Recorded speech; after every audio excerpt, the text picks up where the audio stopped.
gbogbo ọmọ Yorùbá níbikíbi tẹ́ bá ti lóore ọ̀fẹ́ láti máa gbọ́ mi àbí láti máa wò mí kétékété ìpààrọ̀ ó kọ o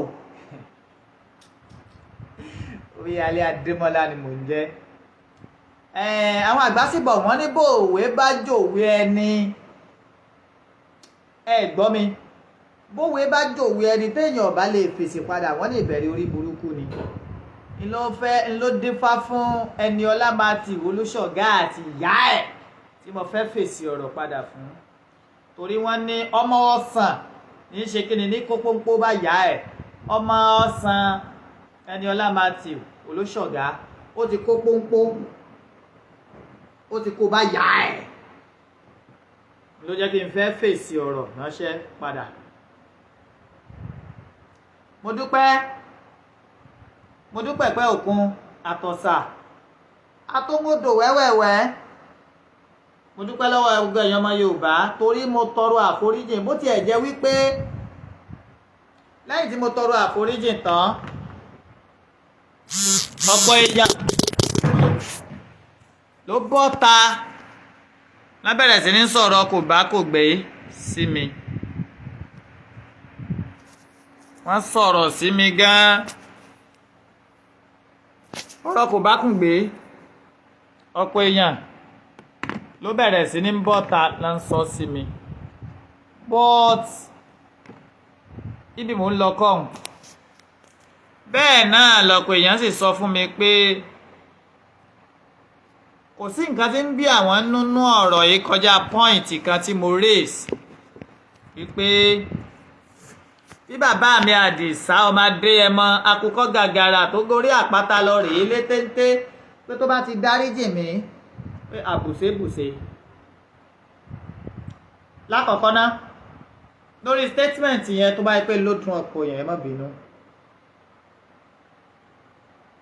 mo fọlọ́run tó jọ gbogbo wa mo fi bẹ̀yìn pé ẹ má bínú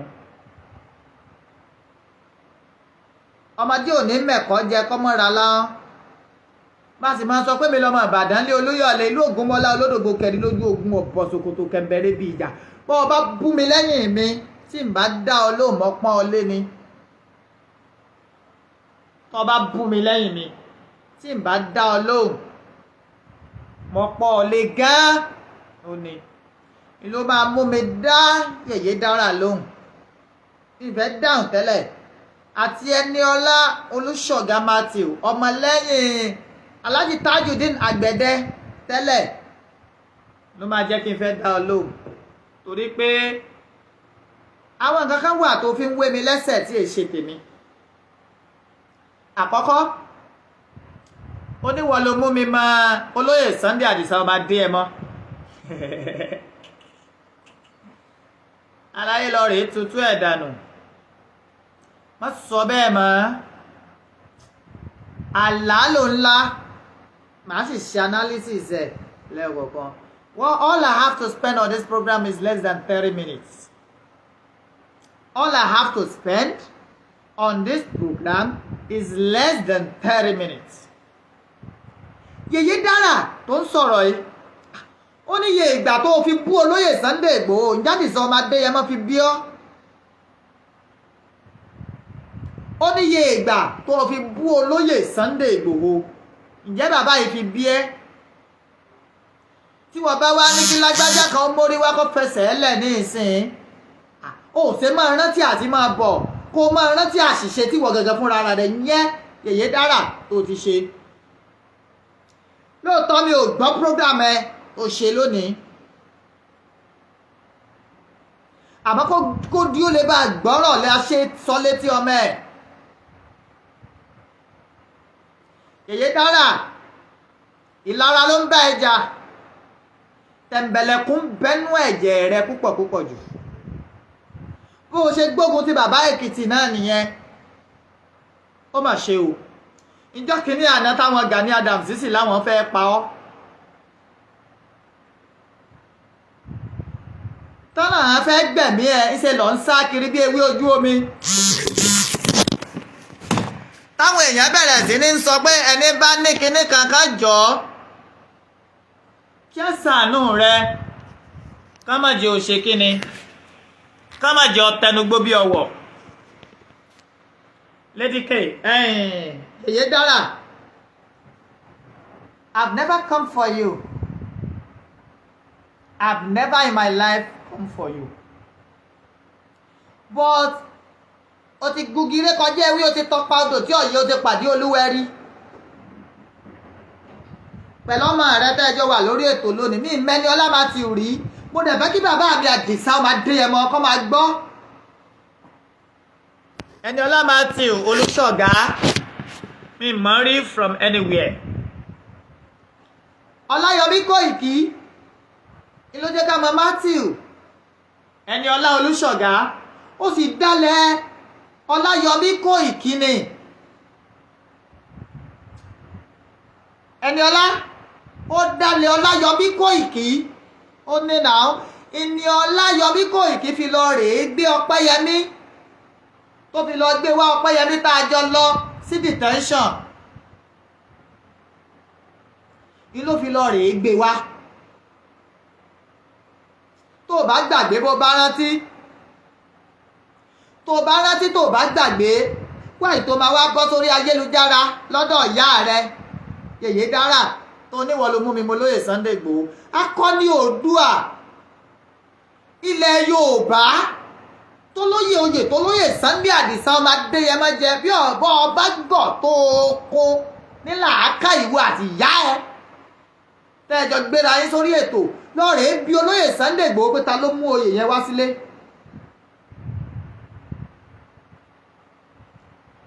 Eniola Matthew Olúṣọ̀gá inú mi dùn in my last program that I did ìyá tó ra kámẹ́rà fún mi àti ring light ọlọ́gbogbo tí ya ń fẹ́ láyé rẹ̀ pátápátá ní ọmọ rí aburú òní kan wọ́n sì ní dìpọ́ọ̀tì ẹ̀ láti ìlú òyìnbó tó wà àgbọ̀nìkà àwọn tó lọ ń kórè ayé lọ.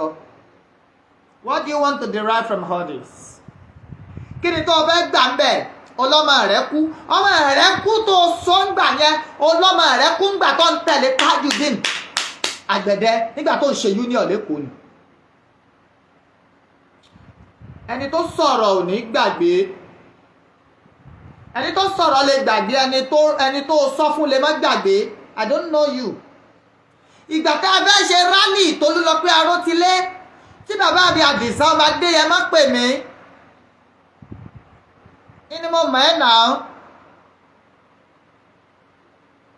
ìgbà yẹn ni mo mọ̀ ẹ́ ìyìn tó dé lóníkáwárí o nǹkan tó dé lóníkáwárí o February bá sòkú ìyá tó bí olóyè Sunday Igboho tí máa bẹ̀lẹ́gbẹ̀ olóyè Sunday Igboho kí pọ̀rí irú rẹ ẹ wá mú mi kúrò lẹ́gbẹ̀ẹ́ rẹ torí pé kí ni àti máa ṣe pọ̀ pẹ̀lú olóyè Sunday Igboho ti pẹ́.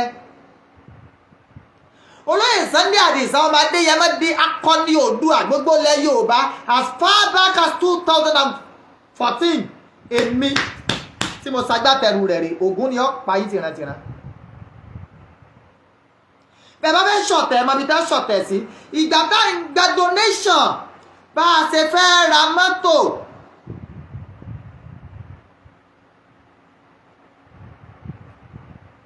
lórí ọ̀rọ̀ Yorùbá nation àkáǹtì ẹ̀ la fi sílẹ̀ náà inú mi dùn pẹ́ni tá a ra mọ́tò lọ́wọ́ ẹ̀ ó lè testify along the night la lọ sí detention.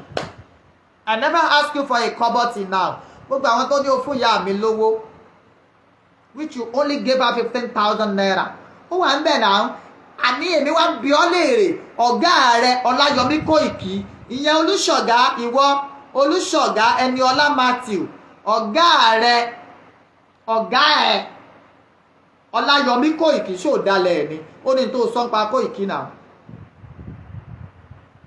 ìgbà tí Kóìkí bẹ̀rẹ̀ sí ní lo Collins tó bẹ̀rẹ̀ sí ní lo ọmọ alálùbáríkà yìí tó ti travel ń sìn tájọ lọ detention Ọpẹ́yẹmí ìgbà tá a dé detention lọ́pọ̀ ọmọ yẹn ní gúrúkù.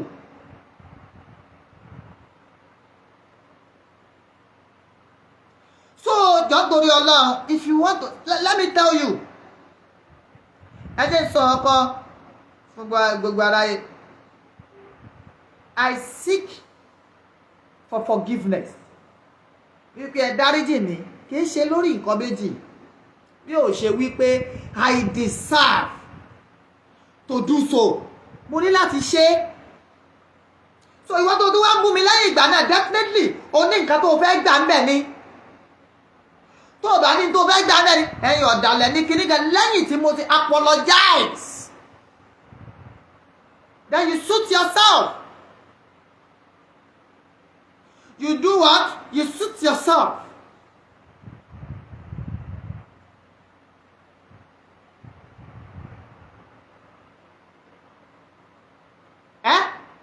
Ọwá lọ ọ̀dọ̀ ọ̀yá ẹ ọwá wí tí ò yẹ kó wí èyàn máa bèèrè mọ́lẹ̀ wọ́n ní àìmọ̀ṣẹ́kọ̀ ọmọ orogun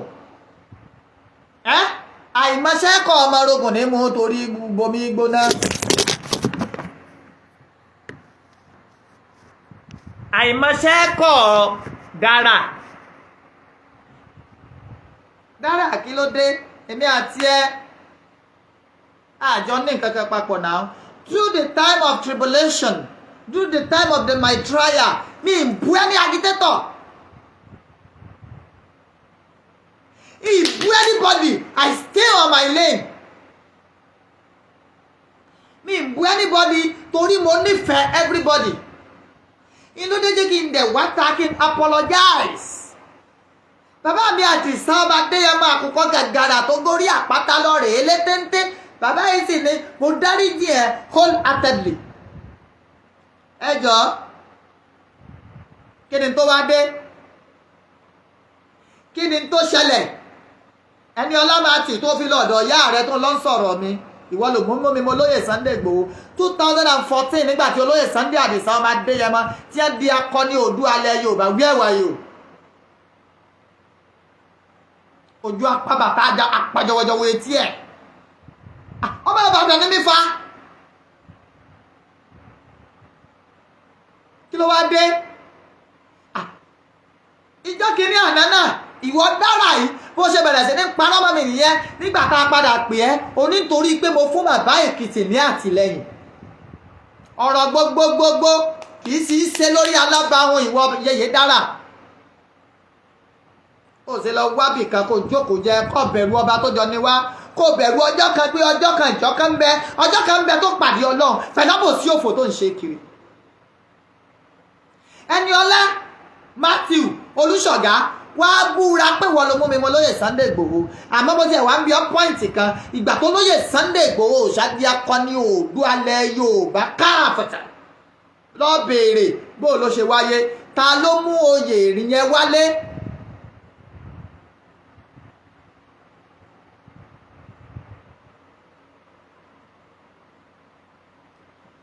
Ó gbọ́ mi ta ló mú oyè yẹn wálé. I did everything. Ìfẹ́ tí mo ní sí bàbá mi olóyè Sunday Igboho kò kúrò ńbẹ̀. Ẹ mọ̀ ni. You just keep on disturbing yourself. Mo dẹ̀ sọ mo ní ọ̀dàlẹ̀ tẹ́ ẹ pè mí mo ní mo gbà but I apologize. Ẹ má bínú. Ṣé gan mi wà dẹ́fẹ́ gbà lẹ́yìn má bínú ni? Just tell me. Is there anything else? Ó wá mú gbogbo àwọn èèyàn bẹ̀rẹ̀ sí ní gbé wọn ṣépè omúledike èpè bàbá Èkìtì èpè Yeye Dara kí ló dé? Ìwọ dẹ̀rẹ́ mo gbé ẹ wò ó fúyẹ́ bí ẹ̀gbà òwú. Ó ṣe kí ni? Ó fúyẹ́ bí ẹ̀gbà òwú.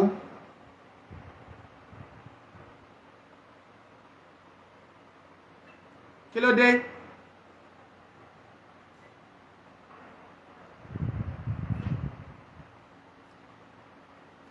Ọ̀rọ̀ máa sọ̀kò ó lè tí mo mú dání yìí nǹkan lọ bí ọ̀gá wa Ọláyọmí Kóìkì ẹni bá lóore ọ̀fẹ́ sí Ọláyọmí Kóìkì ká pè wọ́n náà you betrayed him. Have you ever for once apologized to him? Have you ever for once apologized to him? I came out. Kì í ṣe pé anybody force me láti apologize. Kì í ṣe pé èèyàn kan force mi. Bàbá mi olóyè Sunday Igboho, who we have been together for more than 20 years. Ó ní mo dáríjì ẹ́. Dara, ó pọ̀ olóyè Sunday Igboho lórí ọ̀rọ̀ yìí náà. Kí ló olóyè Sunday Igboho sọ fún ẹ? Ó ṣáwà mẹ́lẹ̀ láìpẹ́ torí ẹbí alẹ́ ni ò ní ṣe Yorùbá nation mọ́. To hell with you, Ògún ni ó pa ọ́. Kí ló dé? A ti ń ṣe Yorùbá nation kí ẹgbẹ̀gbẹ̀rẹ̀ rẹ ìwọ Yèyé Dara kó o tó join now. Olóyè Sunday Igboho ló jẹ́ ń darapọ̀ mọ́ Yorùbá nation.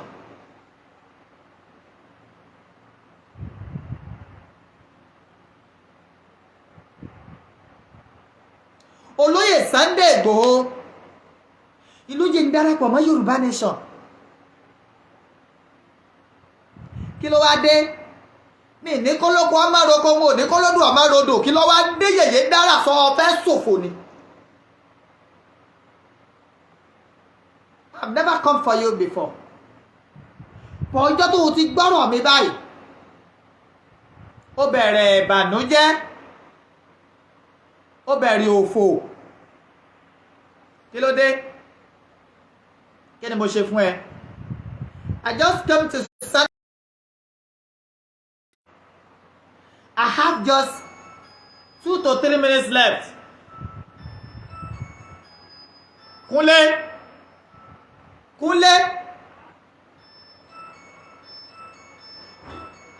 Fóònù ẹ̀rìn. Gómẹ̀ lọ́wọ́ bọ́yá ti tọ̀ ìbò. Wọ́n kan date. Torí náà ńkọ́ Yèyé Dara àti ọmọ yín Eniola Matthew. I don't have any business with you. I don't have any business. Eniola, tó bá fún dùndún ní ìfọkúfọjù just fọ tí ọ̀yẹ́ kó fọ jáde. I don't know you. Kú dẹ̀ mọ̀ kí mo gbìyànjú which I have received. Gbà tí màá ṣe first studio tí mo ṣe, you don't have a cover on it. Mo dẹ̀ tó fi fọ́tò ẹ̀ sí. Ọmọ kan tí mo gbowó lọ́wọ́ rẹ̀ tó di gbèsè sí mi lọ́rùn nísìn. Àkáǹtì ẹ̀ náà ṣe sí ìwé Eniola Matthew. Bá a ṣe ra mọ́tò àkáǹtì ẹni kí ni mo wá ṣe tí mo fi jẹ̀bi? Ọmọ rẹ̀ kú láyé ìgbà tó ń tẹ̀ láwọn union.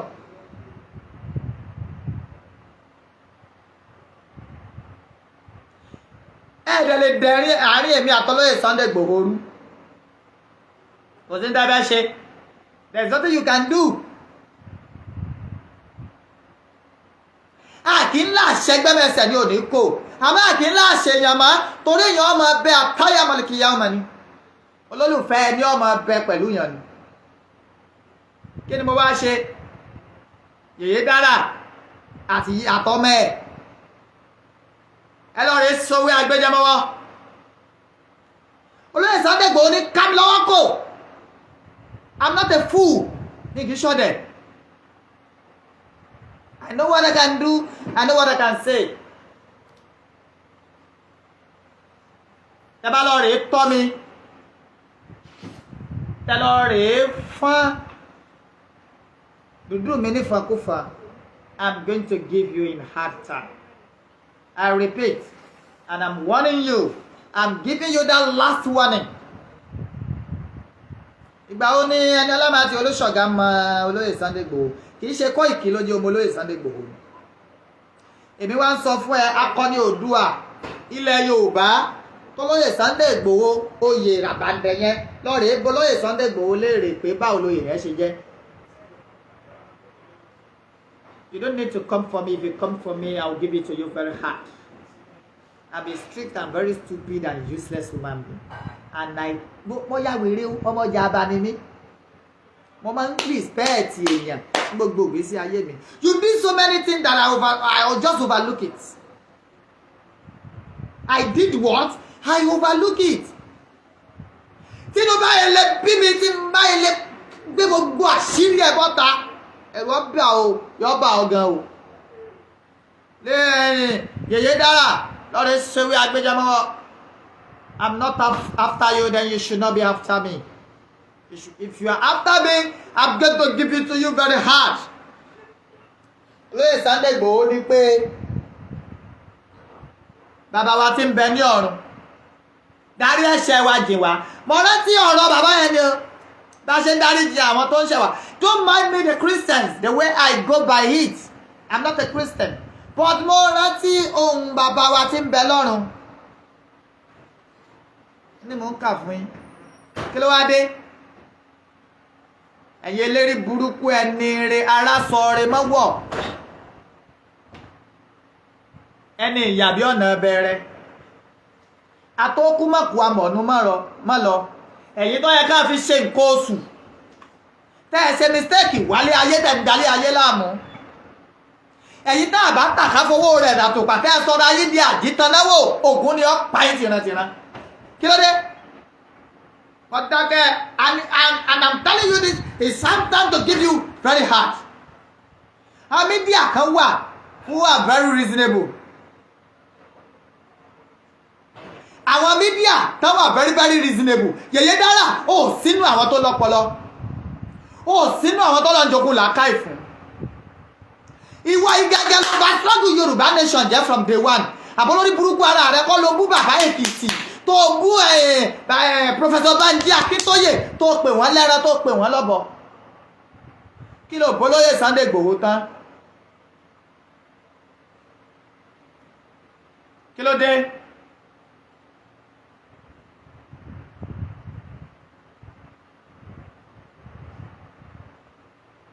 Kí ló dé now? Ẹni gba betray and I came out openly to apologize. Ẹjọ́ nítorí ọlọ́ ẹni ọ̀dàlẹ̀ Mọ̀ṣúdì Káṣímáwù Abíọ́lá ìgbà wo ló ti bọ́ta tó apologize. Ẹni dalẹ̀ bàbá mi Adégòkè Adélabú Pẹ̀nkẹlẹ̀ Mẹ́ẹ̀sì tèdè rọrùn ìgbà wo ló apologize. The love I have for Olóyè Sunday Igboho still remains.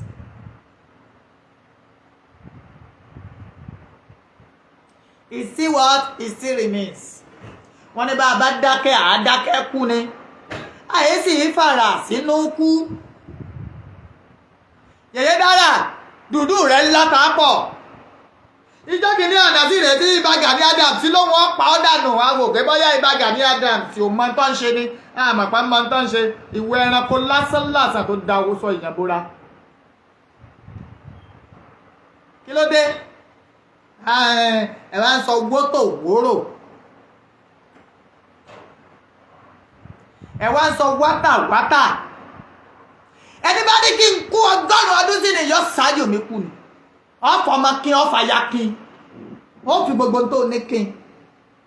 Èmi ní yèrè pé tí ò ní bí ká gbá mú sí fi gbogbo arájọ́ ni wàìwà àpáta burú olóko dá sí ògún ni ọ̀pá yín. Kí ló dé gan? What else do you want? What else do you want? Yeye Dara ò ní ṣe oríire. Wọ́n pẹ́ ẹlẹ́tọ̀ náà. Torí pé o ti wà ń já ní òrùpá dẹ̀wò lè bá ọ. Ìwọ ló súnmọ́ dẹ̀wò jù.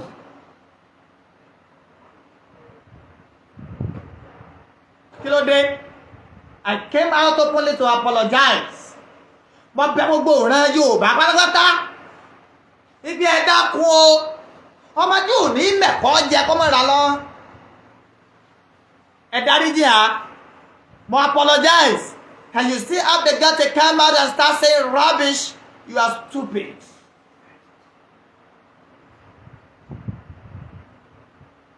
Ó pe Olóyè Sunday Igboho lórí ọ̀rọ̀ yìí. Ó ní t'Olóyè Sunday Igboho bá ẹ sọ náà.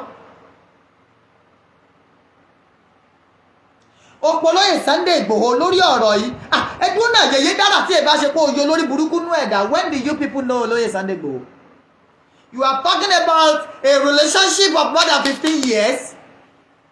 Èmi bí ọ́ léèrè tí ẹ̀ kọ́kọ́ calculate 2014 to this time. Nígbà tó Olóyè Sunday Igboho jẹ́ akọni Oòduà ilẹ̀ Yorùbá.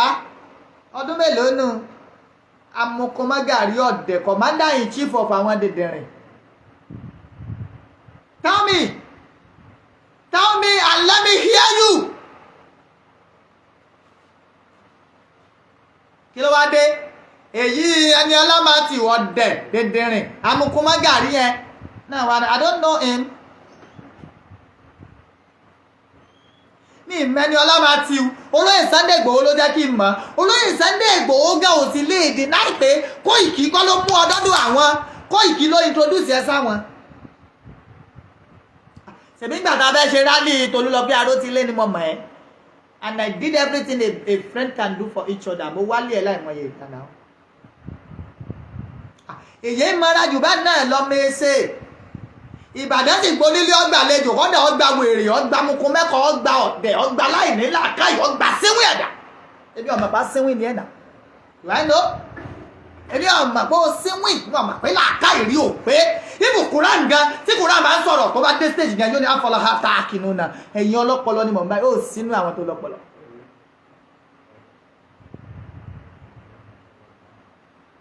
Kí ló dé? Josie Apala, thank you so much. I'm taking it easy. How people is it for me now? I've apologized. Even gbogbo media pátápátá ini mo ní ẹ má bínú o. Nítorí Yorùbáwùyí, Kasmanse, Wisdom o, Saidire, everybody ẹ má bínú kí ni ti Yeye Dara kó fẹ́ kú. Yeye Dara. Former Yoruba, if you don't see Yeye Dara as an enemy of progress, you need to start seeing her as such now. Eléri ibu Yeye Dara ẹ̀. Ẹni Nàìjíríà kò akédanidání amokun mẹ́kọ̀ọ́ ẹ̀dá ni. Ẹni tó ẹgbẹ́ tẹ̀yẹ̀ bá jírí láàárọ̀ kéèyàn padà sórí bẹ́ẹ̀dì kọ́ lọ rèé sùn ni.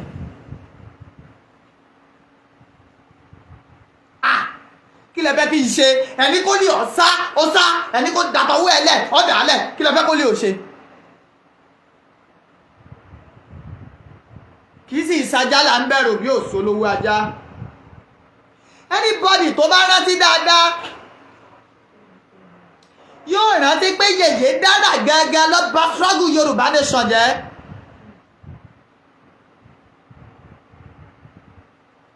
Yeye Dara olùbá struggle Yorùbá nation jẹ́ náà olùfọ́ struggle Yorùbá nation bẹ́ẹ̀ ti gbàgbé ni bẹ́ẹ̀ bá gbàgbé ẹjẹ́ mú wá sí ìrántí àìmọye ìgbà kan ló gbólóyè Sunday Igboho àìmọye ìgbà kan ló fi bàbá Professor Banji Akíntóyè bàbá tó bí ìyá láyà ẹ̀ lọ́mọ ó fi bàbá ìwé igi ó fi wí ọpẹ́ ó ní sí oríire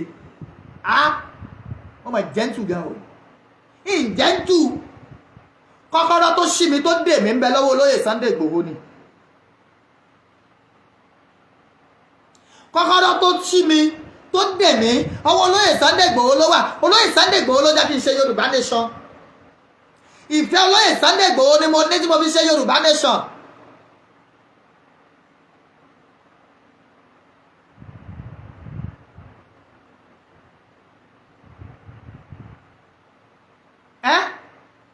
Ìyá mi Adérọ́pò mọ́mí Ayọ̀mídé ìyá yìí gbìyànjú náà gbà mí ìmákàn wò pé wẹ́ẹ́. How do I go by it?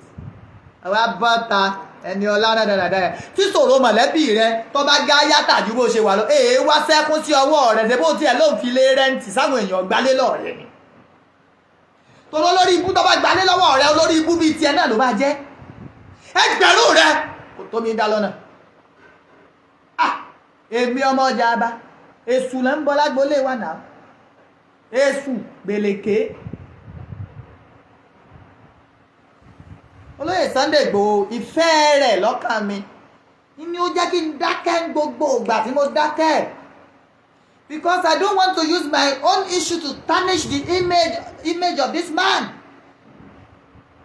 Èmi wá bi yín léèrè ẹ kó àwòrán tẹ́ ẹ yà pẹ̀lú olóyè Sunday Igboho jáde ní 2013 2012 2014 tẹ́ ẹ bá kó jáde tírélà tí ò ní bírèkì ní ọ̀pá yín.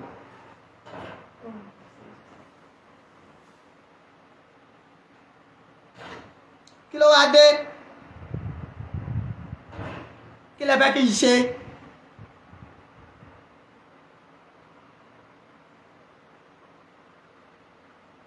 Yes, some people were telling me pé ẹni tó dalẹ̀ Moshood Kashimawo Abiola tó tọrọ ọ̀dáríjì dọ́là àbáyé yìí ti ẹ̀fẹ́ bàgẹ́gẹ́ ni. I apologize to Olóyè Sunday Igboho and the entire Yorùbás for record purposes and for the sake wípé má jẹ́ kó máa rí ọ́ dàgbà ká máa sọ fọ́mọ rẹ pé lágbájá ló dalẹ̀ lágbájá have you forgotten ìwọ tó bá wá tó pè mí lọ́dàlẹ̀ lágbára lọ́wọ́ Ọlọ́run ó fojú sunkún ìyá tó bí ọlọ́mọ bẹ́ẹ̀ mi ṣe fojú sunkún ìyá mi.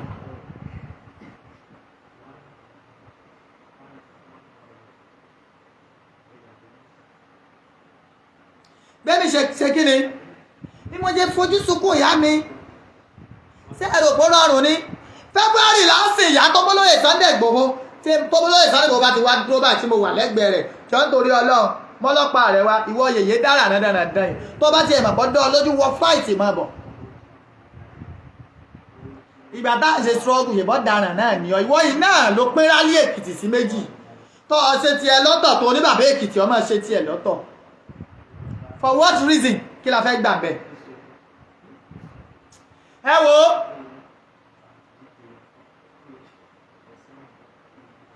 òjòjò ní sọwọ́ kó má lè nájà báyìí kókó lọ ra tá lẹ́sẹ̀ sí èrè téèyàn bá fariwo disturb mi ń fún lépè tí fọ́ìsì èèyàn bá ń wọnú tí mò ń ṣe ń gbèsè pé toró yẹ kí làákàì onítọ̀hún sọ fún pórí ti gbalẹ̀ lédìké Yeye Dara lédìké ìyá dáadáa má bínú jàre pé mò ń polúpẹ orúkọ iná ìyá my love ṣì yà my síra Yeye Dara orí ẹ ti gbalẹ̀ ìwọ mọ̀ ń bá wí o má rò pé àwọn kankan má rò pé àwọn gbá wí o bóyá kórìí tiẹ̀ náà lè padà gbalẹ̀ tó bá ń destruct me.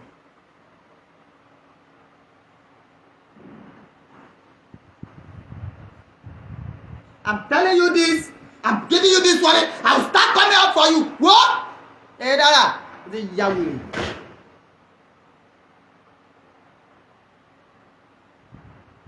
Kí ló dé? Ó wà nú àwọn tí mo ní ẹjẹ́ ń kí ìyá wa o. Ìyá dáadáa ni ìyá wa. Ṣe ìyá dáadáa. Ṣe ìyá àlùbáríkà kan fi ń tọrọ ìyá.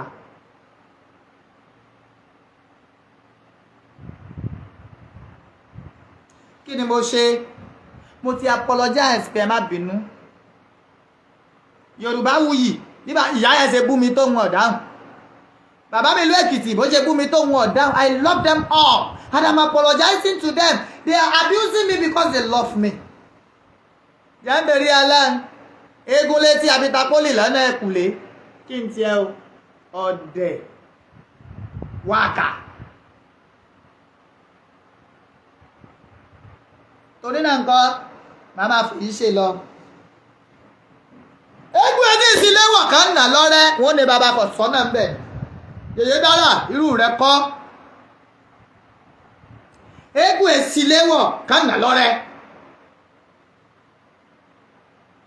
Gbogbo ọ̀rọ̀ tẹ́gún bá fi tó bá ṣe àáfi jìgbàlẹ̀ ni. Ọ̀rọ̀ fọkàn àyájọ́ ọdún Bíbélì àti Kùránì ni. Mo ti bẹ̀yìn náà. Olóyè Sunday Igboho ṣà Àdìsá ọba aládìkún àkùkọ gàgàrà tí ń dógorí àpáta lọ rèé lé téńté ìwọ Yeye Dara oní tó fi borúkọ máa yí jẹ ọkọ ni ọpa ọ ò ní kóre bọ̀ wálé kí ni mo ṣe fún ẹ ìṣòro èèyàn kan sí á máa ń dìtẹ̀ nìkan lọ́wọ́ ìṣòro èèyàn kan sí á máa ń kàdáwọ̀ bẹ́ẹ̀yàn kan Olóyè Sunday Igboho bá ẹ sọ̀rọ̀ ọkọ̀ ni ọpa who are you bàbá wa ń wọ ọdún gbọ́tà ń wọ gbogbo ẹ̀ ẹni ọlọ́ba ti kó ìkíní ọba ṣe fídíò fóònù nínú àwọn.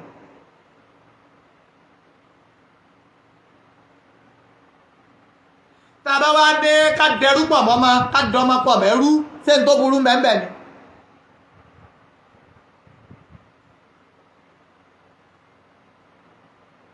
tó burú mbẹ̀ ni ẹ wá bọ́ ta àtijọ́ kínní náà àti jẹ́rin àbíjọ́ wo tí mo ti ṣe apology ní ló ti bẹ̀rẹ̀ tó ti bẹ̀rẹ̀ sí ní gbàwọn èèyàn ṣépè ọ̀ya wèrè ni ọ̀fẹ́ múre bọ̀ ń Germany ni àbí inú àwọn tábẹ́ dìpọ́ọ̀tì ó kọ̀ rẹ́ fẹ́ wà ń bẹ̀ ni